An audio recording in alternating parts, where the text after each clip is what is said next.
Hello, my name is Navigator, and in today's video I wanted to give you guys a beginner's guide, well I guess a noob's beginner guide, to Tom Clancy's The Division 2, which is published by Ubisoft. If I'm being quite honest, Fallout 76 really hasn't been holding my attention. I want to say in like the past month, every week I try to come back and look to see if maybe the Tuesday update will bring something new, and it just really hasn't been claiming my mind. So what I decided to do, kind of in that little lull, and I'm sure you guys will understand this, is, as anyone would naturally do, you go and look for other games to play. So, I went through Deep Rock, I went back on Chivalry, did all that, and I ended up coming across this game, The Division 2, sorry. The announcements are going on, they're kind of important, But I ended up settling on this, in part because it was only $5 on my Xbox. But as I started to play this game, I realized that it was really kind of similar to the Fallout series. And as we go through this video, I'm sure you'll kind of be able to pick up on that.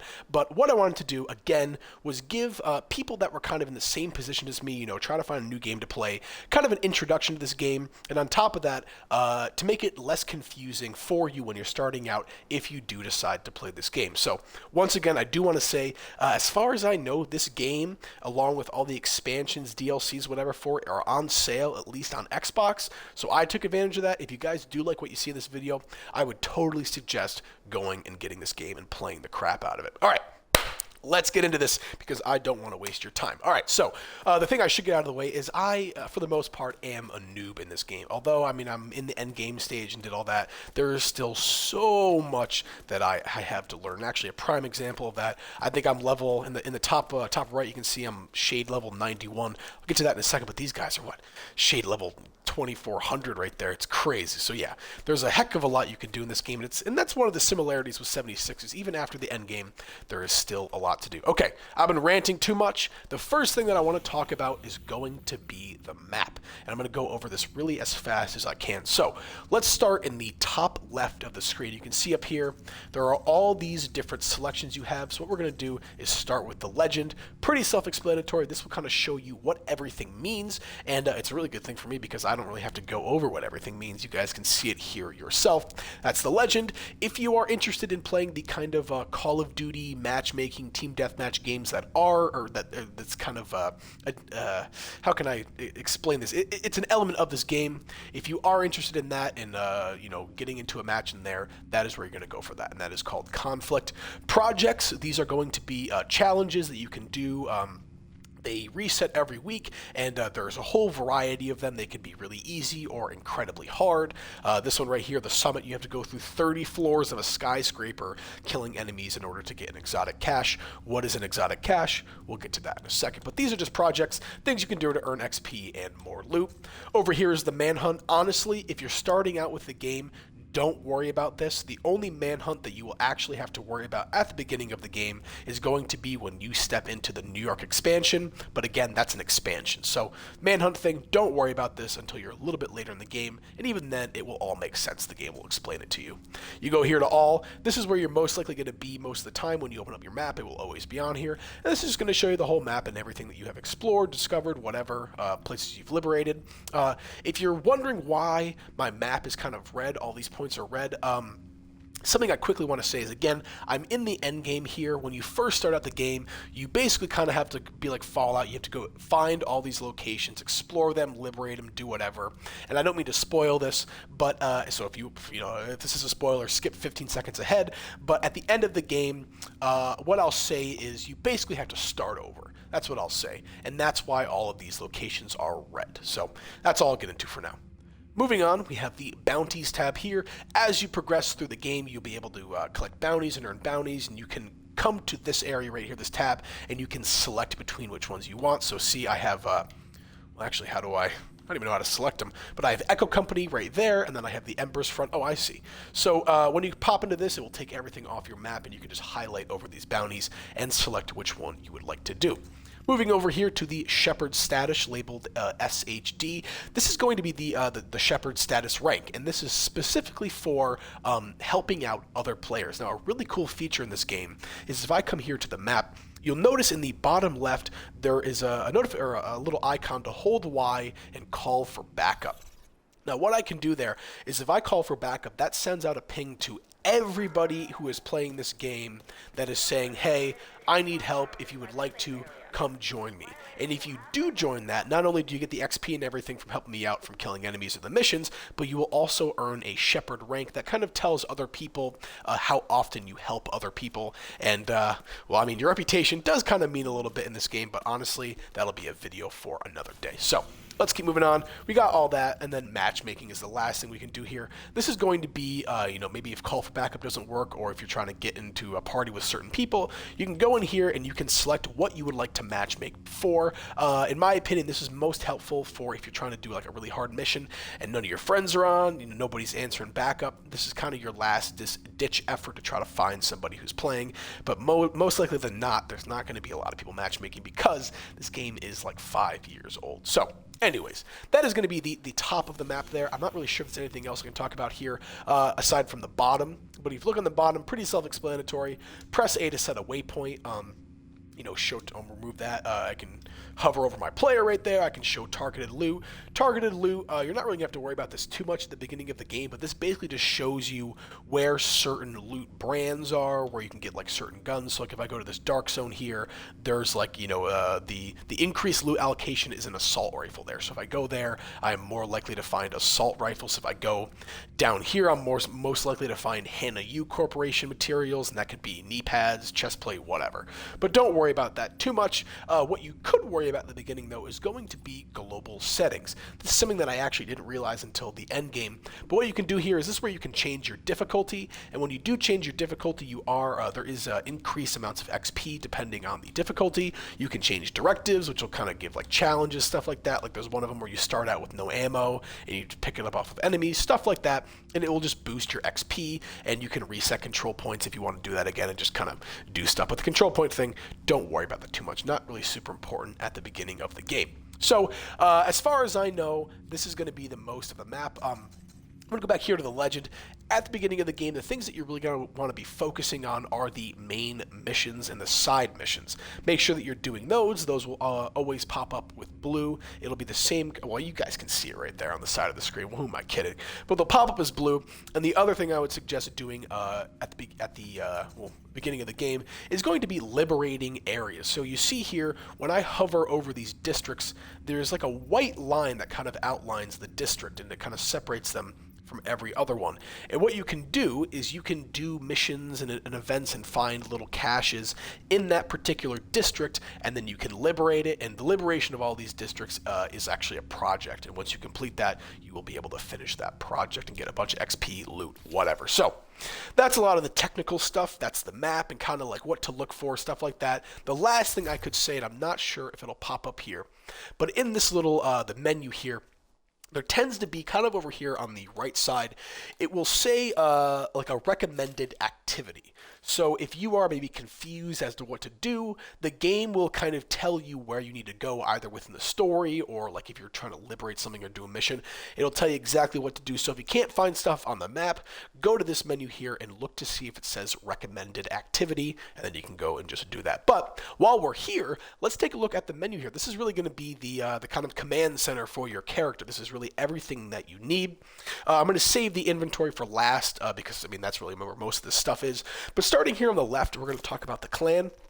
Really straightforward. Once you reach, I believe, rank 10, you can, or something like that, you can recruit a person back to the White House that will allow you to start up clans, and you can invite your friends and stuff like that. And as you progress in this clan, you're able to upgrade stuff. So, for example, here, the vendor in the quarters has now been upgraded and stocks 2 salvaged items. So once you unlock a clan, you actually get an extra vendor at most of your kind of base of operations that will sell more stuff to you. And as you rank up, you get more stuff, more cosmetic items, maybe another weekly cache. Weekly caches, you can actually work with your friends to earn XP and get a cache at the end that'll give you rewards, and then just a bunch of cool stuff as you level up. And there's actually a lot of levels for this. I'm only level 12 in my clan. I got 5 guys in here, but as you progress, you unlock more things. So that's the clan there, and of course you can kind of change the name of it. You have a clan tag, and you can change the icon, the motto, all that stuff. Pretty sweet. Reminds me of kind of the GTA groups they used to have. I forget what those were called, but I used to go on Rockstar and do that. All right, I'm ranting here. So that's the clan. Social menu here. This is going to be kind of like the social menu in 76 if you guys have played that. Again, I want to try to appeal to everybody here, not just my subscribers, but this is where you're going to be able to leave the group, join a group, message your friends. And one other cool thing that is really awesome about this game, if I can find somebody to inspect, let's go here. My friend Shank. If I inspect him, you can actually see everything that he has here. So all of his gear, weapons, stuff like that. I can look at his build. Just some really cool stuff about this game. There's not a lot of games where you can really just kind of like walk over to a player or, go in the social menu and look at their entire loadout, everything they have, all their skills, all their attributes, all their damage. It's just pretty sweet. I like that about this game. And the best thing about that is you can kind of get inspiration from people. Like if I were to go over here into this common area, and I were to walk up to this, what's this guy's name? 8 Petty Plays. I wish I could, I can run here. Okay. If I walked up to him and I press View Player, I can inspect him and just kind of check out what he's got on him and, kind of go from there. So that is going to be the social menu, again, where you kind of are talking to friends, inviting friends, stuff like that. There's a news menu here, not super important. Ubisoft Connect, that is going to be there's like an app for it. It's stuff like that. You can earn rewards and do challenges through that, but that's not super important. Over here on the right side, there's a battle pass in this game. It's not like 76 where it's free. You do have to pay for it, but there are rewards you can get without paying for it. And this season is, Broken Wings. Again, similar to Fallout 76, they have events that come up like every week, every 2 weeks that are pretty fun, get you more XP, get you some rewards, stuff like that. That's the season. And with every season, there is a manhunt, a big mission you're supposed to do. And this season, actually, instead of hunting somebody down, you are hunting somebody in hopes of rescuing them and bringing them back to the White House. So that's the season thing. Again, at the beginning of the game, this really is not super important, but just keep on the lookout for this stuff. Make sure that you're up to date with the events that are going on, things like that. So let's see what else we got here. Oh my gosh, in real life, the mailman just showed up and my dog might go crazy. So if you guys hear a dog barking in the background, I'm sorry, but they're just natural born enemies. Okay. Progression right here.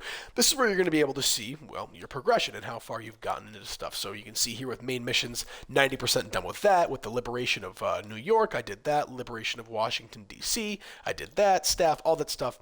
And you can also go here to find collectibles. There's a bunch of little audio logs and videotapes and artifacts. I mean, where is it here? I think I have like Abe Lincoln's hat or something like that. Where is it? Memorabilia. Somewhere around here. I don't know, but I think I have that somewhere. I don't know. Maybe it's in this one. Yeah, there it is. Abraham Lincoln's top hat. There we go. Agent in need of backup. So there you go. Agent need a backup. That is what's going to happen when somebody calls for backup. Hopefully you guys heard that. All right, so yeah, pretty cool stuff here. You get some commendations, and as you grab these, it'll kind of increase your... Yep, there you go. I told you he'd be barking. But yeah, man, he really is barking up a storm there. But that's going to be the leaderboards, commendation. Leaderboards, don't worry too much about. Commendations, don't worry. Hey, Buck! Shut up! Sorry. He doesn't need to be barking at that guy all the time. Mailman never did anything wrong to that dog. I don't know why he's barking. Okay, keep moving on here. Progression, whatever. Settings, pretty straightforward. Let's get into the good stuff here, though. This is going to be the inventory. So, at the end of the main mission of the game, you're going to get this thing called a skill. So for a beginner, don't worry about that. As you get later into the game, you can choose what skill you want. Basically, it just kind of gives you like a specialty weapon, and there's perks, stuff like that. So don't worry about that for right now. With grenades, you can choose between this depending on your specialty, stuff like that. And my dog is still barking for literally no reason. But going into weapons here, you have a weapon collection. Your inventory, you can only carry 150 things. You might be able to increase that, stuff like that, as you go through the game, but honestly, I forget. These are just some of the weapons that I have right now, just ones that I picked up, stuff like that. But I do use this LMG and this shotgun right here. But so when it comes to the loot and the gear you have 2 primary weapons, a sidearm that has infinite ammo, so you don't really have to worry about that too much. Ammo is not really a huge thing in this game unless you specifically make it so you don't have ammo. So never really worry about running out of ammo.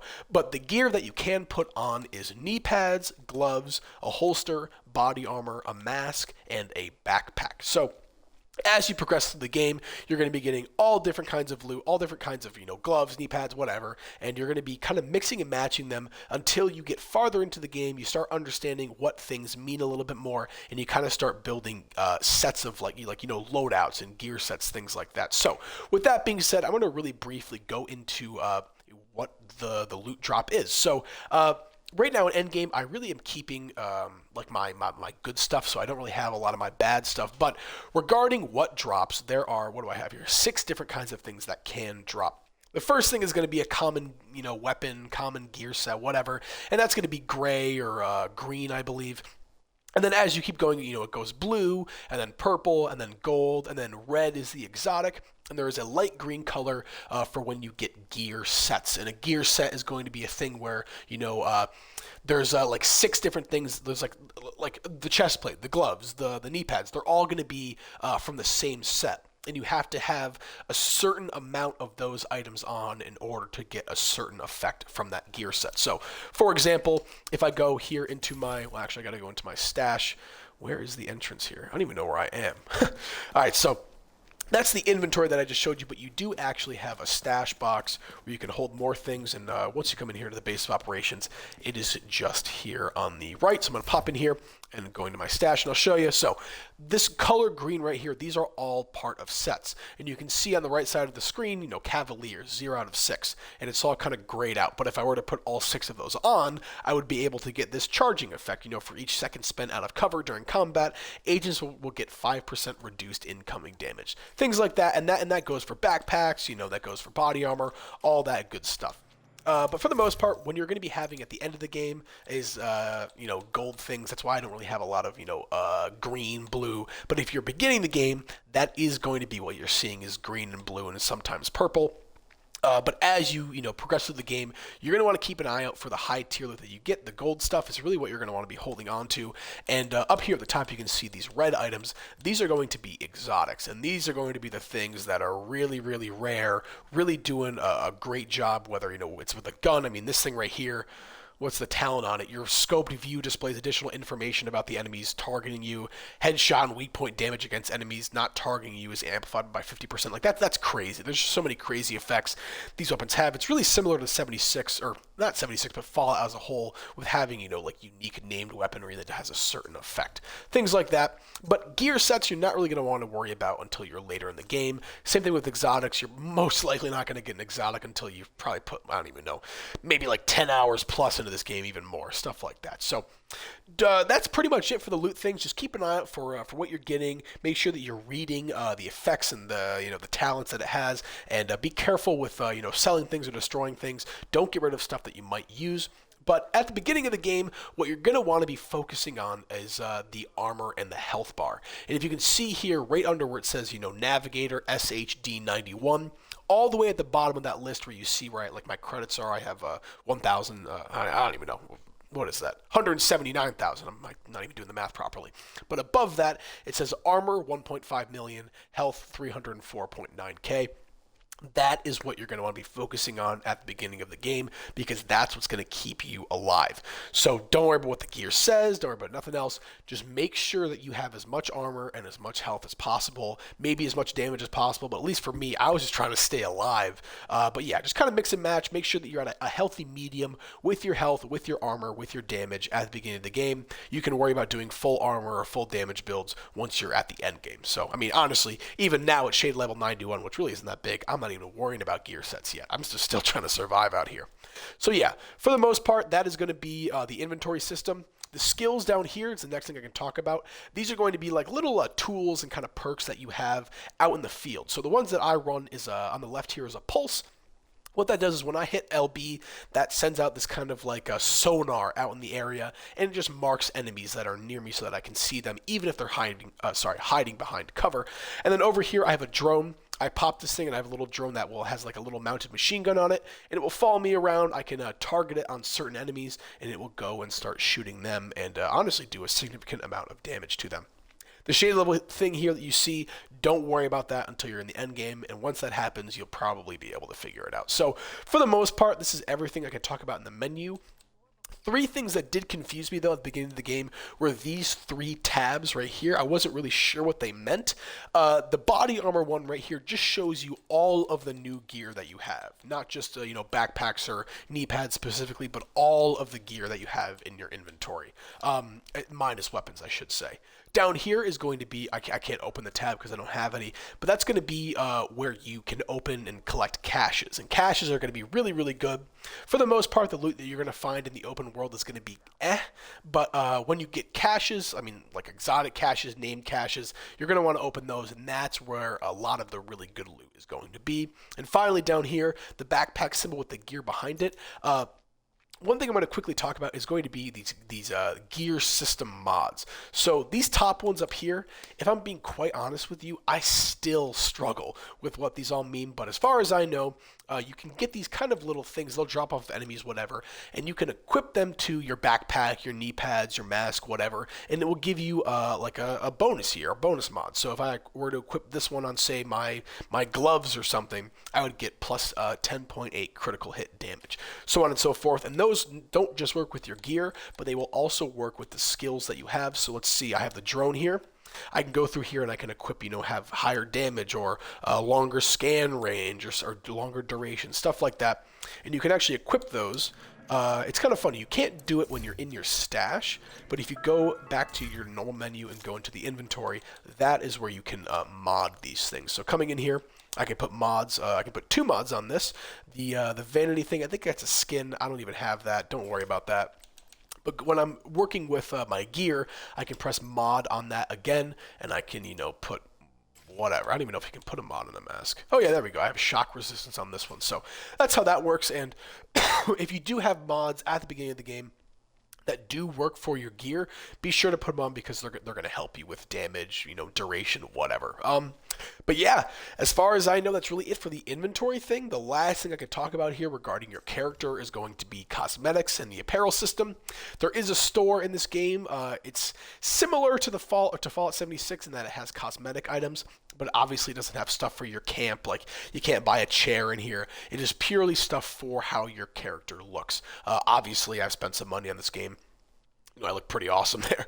But there are apparel caches that you will get by leveling up either in the battle pass or in game. And when you open those apparel caches up, actually, let me see if I have any. Yeah, so if I open this up, it just gives me a random rarity apparel item. So there you go. There's a blue item. What did I get here? Just some glasses there. And I could just, keep opening these, but I think I'll be good. I think you guys get the gist of that, but there actually is a lot of cool stuff in here. They have Resident Evil crossovers. They have a whole bunch of stuff. I'm sure that there's some really cool stuff you guys can find. You could be a DC cop. Obviously, I went for the whole cowboy getup because, hey, that's me.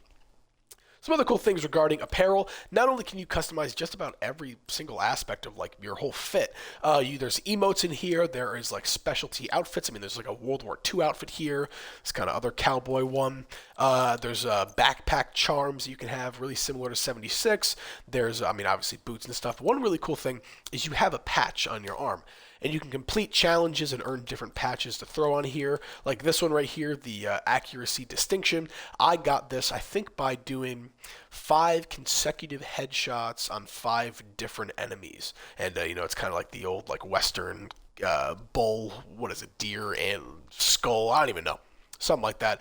I thought that was cool, and I thought that the 5 headshots was pretty impressive, so I threw that on there. There's also skins you can have for your gear and your guns. That's pretty much it for apparel, I would say. This really isn't going to be something you're going to want to be focusing on, but if you're like me, and you kind of want your character to look a certain way in order to kind of really get into this game, then the store is going to be something really cool for you. And again, this game is 5 years old, so all this stuff in the shop is dirt cheap. It is so cheap to get all this stuff because this game is just so old. And this week, actually, in particular, there's a lot of sales going on there as well. So that's, for the most part, the inventory, the apparel menu. I'm looking through my notes here about what else I can talk about. Targeted loot we covered, the inventory system and modding we covered, apparel we covered, projects and miscellaneous. There's really nothing else that I can talk about. I guess maybe the Dark Zone I could talk about. The Dark Zone is going to be a PvP area. So there are 3 different Dark Zones. There is the Eastern one, the Southern one, and the Western one. And as you guys can probably tell already, you kind of start in the middle of the map, and you kind of work your way into the north, south, east, west, liberating Washington, D.C. And once you kind of do all that, once you get to the outskirts here, you'll pretty much be in the end game. That you can go into the dark zone at level 30 if you wanted to, but the dark zone really is going to be you're going to be having your most fun in there after the end game. So that is really one of the things that is keeping me playing this game. There's a ton of stuff to do, and actually there's one thing I really got to talk about. But the dark zone is really fun because it's like Escape from Tarkov. So you have this whole game here where it's just like Fallout, and then you go in here and it's like Escape from Tarkov. It's PvP. You go in there, you try to find loot, you got to extract it. There's the chance that other players could come in and just totally destroy you and take what you have. It's really super fun, and there's definitely a lot of replayability, not just with that, but with this whole game. The last thing I can talk about that might be a little bit of a spoiler, but once you finish the main game, there is an expansion where you can go to New York City, and there's a whole other story there in the city. And ways to get there, these kind of on the outside of DC, you see these kind of floating bubbles here. These are other areas that you can go to aside from DC. These are all kind of like missions in and of themselves. Stuff like that, like you can go down here to the Pentagon or, Coney Island, Manning National Zoo, and you go there. It's kind of like an instance. I don't know if you guys don't know what that means. It's just like it's like an area that is outside the main map where you kind of fast travel to, have your fun there, and then you come back. And those are really, really fun, but you do start unlocking those after the main mission, so don't worry about those at the beginning. Folks, if I'm being quite honest, I don't really know what else I could talk about. I really tried to make this as concise as possible. I know that we've probably been doing this for, I don't even know how long this video is going on, 35 minutes, something like that. But hopefully this helped you out. I really, really hope it did. Really all I can say is when you start the game, pay attention, listen to things, understand what's going on with the story, because, it's the case of a lot of games. If you know the story, you might be able to kind of figure things out and, maybe survive a little bit better. But this game is really awesome. It has a great story. Really, you just go out there and explore the city, the ruins of this great city. And even when you go to New York, it's really cool, like looking up and just seeing the massive skyscrapers, and you're down in the city below fighting enemies. It's super awesome. The customization in this game is amazing, and the replayability is very, very similar to 76. And on top of that, the clan aspect really makes, it brings your friends in. And if you use your imagination a little bit with this game, you can really have a lot of fun. So, folks, again, this is Tom Clancy's The Division, a noob's beginner's guide. I know that it's not really a beginner's guide because I'm not really at the beginning, but what I wanted to do was just kind of outline everything for you guys if you are interested in getting this game. All right, I'm not going to waste any more of your time. Agents, try this out, and good luck there in DC. There's plenty more videos coming from me very, very soon, and as you guys know, the new Fallout 76 update comes out next week, and I'll be covering that like white on rice. All right, folks. My name is Navigator. Have a nice day. Take care.